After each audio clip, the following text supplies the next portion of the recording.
আমার কাছে আমি অভিভূত হয়েছি যে দুটো কিভাবে এইভাবে মিলে। নীলফামারী থেকে আসছিলাম। এটি শুধুমাত্র একটি কার্ড নয়, আমার কাছে মনে হয়েছে এটা একেবারে প্রান্তিক মানুষ, নিষ্পৃষ্ট মানুষের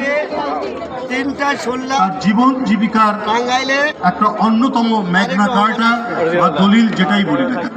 আমি আশাবাদী আমরা আমি আর থাকতে পারলাম শুনেছি যে জানি যে এই কার্ডে বছরে ২৫০০ টাকা দাম, তাই না?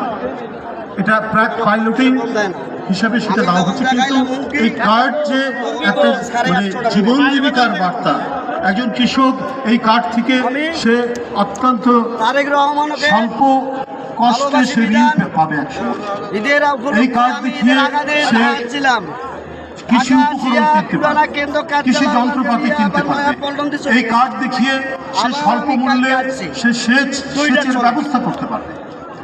শুধুমাত্র বছরে ২৫০০ টাকা নয়, এই কার্ডের মধ্যে নিহিত আছে আমি জানি এই সরকার বাংলাদেশের সর্বোচ্চ সরকার আগামী বাংলাদেশ রেখে দেবে। যেটা আপনারা ২২ কোটি মানুষকে সহযোগিতা করবেন তারেক রহমানের নেতৃত্বে। আগামী বাংলাদেশ ইনশাআল্লাহ আপনার সকলে আশাবাদী করি।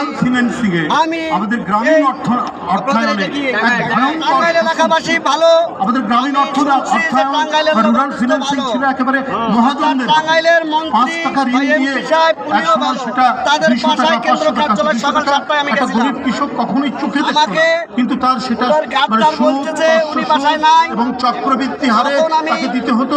পরে সে জমি বিক্রি করে দিত, তার সর্বস্ব আধুনিক ব্যাংক ব্যবস্থা। বিএনপির গত সরকার আমাকে কৃষি ব্যাংকের দায়িত্ব দিয়েছিল। আমি দেখেছি যে ৫,০০০, ১০,০০০ টাকা একজন কৃষক ঋণ নিতে গিয়ে, সে প্রান্তিক কৃষক হোক বা সে মাঝারি কৃষক হোক, তাকে ১,০০০ টাকা, ৫০০ টাকা তাকে ঘুষ দিতে হবে। দেখেছি অনেক কৃষক আমাকে অভিযোগ করেছে। তাহলে আগামীতেও আমরা খালেদা জিয়ার সরকার 18 কোটি মানুষ